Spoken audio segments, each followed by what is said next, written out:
আজ ২.৫ মাস হয়ে গেল। ৩ মাস হতে আর বেশি দেরি নেই।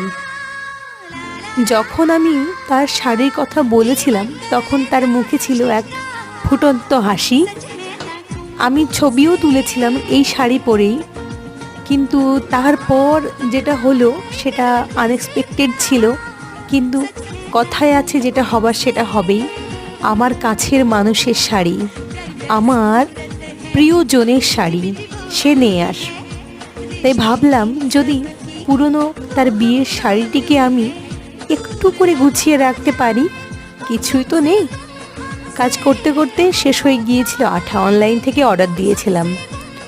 মাঝখানে কিছুদিন নিজস্ব কাজের জন্য ব্যস্ত ছিলাম, তাই আমি শাড়ির কাজ একদম করতে পারিনি। জানি না কবে শেষ করব, তবে চেষ্টা করব যেন তাড়াতাড়ি করতে পারি। কিছুই আর নেই বাকি।